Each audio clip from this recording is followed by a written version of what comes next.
Okay, track by track. Yes. Can I be real? So we're gonna go through it, and we just want you to tell us all about it. Yes. Be real. Yes. Got it. Be real. So good. So let's obviously start with the title track. Can I be real? We've talked a lot about it already, Yes. but I want to know: did the title of the EP come first, or did the song come first? The song The came song, first. okay. The song came first. I sort of knew the general topic of the EP. I wanted it to explore honesty and what real beauty was.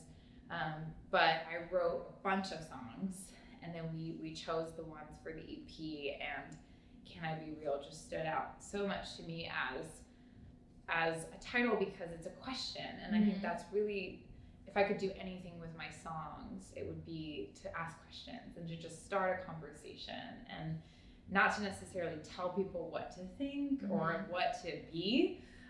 That's what they get to decide, but to just ask questions. I think that's where I've learned and grown most in my life. And hopefully, I can do that with my music. It's probably honestly my favorite. It probably is my favorite album, for sure. No way. It's just such a vibe. I want to know, Yes. where were you? Like, how did it kind of come together? Well, I was listening to a lot of Nirvana and Sheryl Crow. I totally. I I hear Sheryl Crow in it a lot, actually. That's so interesting. Oh my goodness. Talk about another queen. Like, my queen. Oh my gosh, Sheryl Crow. I love her. Just there's just like a grittiness about myself that I really wanted to incorporate in the production of this EP, because that's something you really see in me when I perform live, but I don't know that it had ever been represented in my production. And so Can I Be Real was like, this is it. It was the easiest one to produce. It just came together so quickly. And next track is Tell Me I'm Pretty, yes, which came out in January. Such an empowering anthem. Thank you. Love it, love it, love it. You wrote it with Michelle Buzz. Yes. Who also served with Katy Perry. Yes. I think it's a special relationship. We do. Yeah, she's one of my dearest friends. Yeah. So she was actually one of the first people I wrote with in LA. And I remember walking into the session and seeing her. And we talk about this to this day, but we both had this moment where we looked at each other and we were like, were we twins separated at birth? Really? Like, we just have very similar expressions, and we're like a similar height, and just everything felt like we were looking at our twin. And that sort of connection, I think, really came through in the songwriting. And Tell Me I'm Pretty came about from us just having that sort of real conversation about the way we were feeling about social media. And I had told her about what happened at Harvard, and the song just flowed. So yeah, she's a dear, dear friend and an incredible songwriter and artist. Yeah. Don't need nobody to tell me I'm pretty. Yes. Love it. You don't. You don't. You simply don't. The next track is Without You. Yeah. Super fun track. Talk to me about how this song just plays a role in the theme of the EP. Yeah, so this song is just, I like to call it an easy breezy, beautiful love song. Yeah. It's just very fun. And I was talking to Michelle about just sort of this idea of like being with someone or like marrying someone, and like how that's just kind of an insane concept to me, like living your life forever. And like, you're literally, when you marry someone, you say, I don't want to live a day without you by my side. And I think that's so crazy and so beautiful. And I was in love at the time, and I was just feeling that. And she was like, oh my gosh, well, I started this song. She had the chorus all ready to go. And I was like, okay, this is amazing. And so we got in there and wrote the rest of the song. And I don't know, it's an easy song. It was exactly how I was feeling at the time. And so the way that it fits in with EP is just sort of that honest feeling of how I was. And if I ever do get to that point where I want to marry someone or live the rest of my life with someone, I hope that I feel the way that I felt. Yeah. Singing that song, writing that song. I love that. Call Me Stupid. Yes. Talk about how that fits in with the body of the work. And I feel like, because I like that you're so confidently standing up for yourself, is how it feels with that track. Thank you.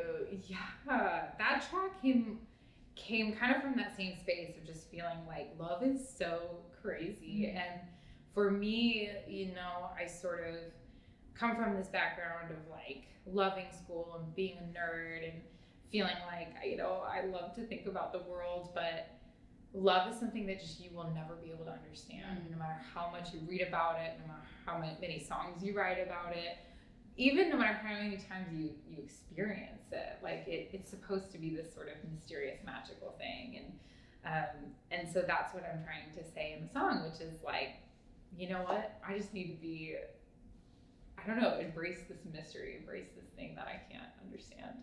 The next one is How Dare You. Yes. Again, standing up for yourself. Yes. Confidently, and I love it, like listening to your first EP when you have these like other songs, love songs where you're like standing up for yourself, but this is like a whole other level of confidence. Yes.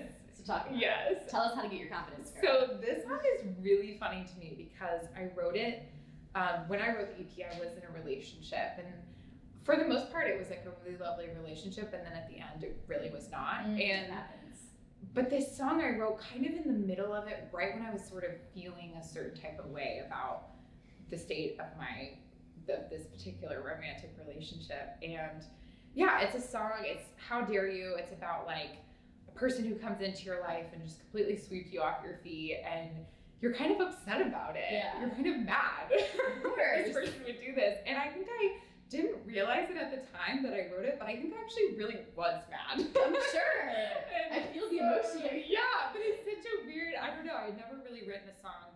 I do often do this where I write a song and then months later I realize what it was about. And I think that is kind of happening with How Dare You. It's like, I was a little bit upset about kind of how much space this person was occupying in my life. And so yeah, it was a really honest song about how I was feeling in this relationship. The person who it's about, have they heard it yet? I don't think they have, but Okay. I mean, maybe. Do you think they'll know it's about them? Yes, because when I wrote it, I did tell them that it was about them. That's funny. Sorry, Yeah, not sorry. sorry. Do you ever feel, because you are being so vulnerable and real with your emotions, is it ever nerve-wracking? Like, have you ever been like, oh, I'm not gonna release that song, it's like too much? You know, I think it's such a core principle for me because it was my intro to music. When you know, there's a band, Switchfoot, and I remember listening to one of their songs when I was like really young and just feeling the vulnerability of it. And it helped me in my life at that time. I was in middle school, and so for me, you know, I never want to put that sort of stipulation on myself of like, oh, you can't share that, because that's what music is all about. Totally. So, but it is scary. I mean, I think it's something that it's a challenge in some ways, because there are moments where you're like, oh, I don't want to talk about, you know, this particular thing I'm going through, but I think it's the thing I want to do. So I hope that I continue to do it. But I don't know, I credit a lot of the people around me who are encouraging me to do that. Even Michelle, the other day, it wasn't a song, but it was,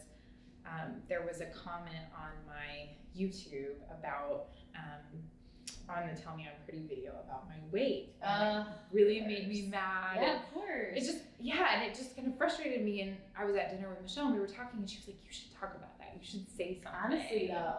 Yeah, and I didn't want to at first. I was like, oh. But she said to me, she was like, think about all the people who during this last year maybe feel the same way. Like they gained weight during the pandemic. That's a totally normal thing that happens. She's like, think about how that could help them. And so I made a little TikTok about it. But so yeah, I think that's definitely my intention to always be very honest and vulnerable. But I have to credit the people around me challenging me Totally. to do that. Well, also you take power back. You being able to talk about it and trauma name out. it and saying what it is. Yeah. And also that's just the thing is like we all, I feel like in the day of social media, we've all dealt with being bullied in those comments. Yeah. There can be like a million good comments and there's one bad You're gonna one. focus on it. Yeah. No, but good for you though. Thank you.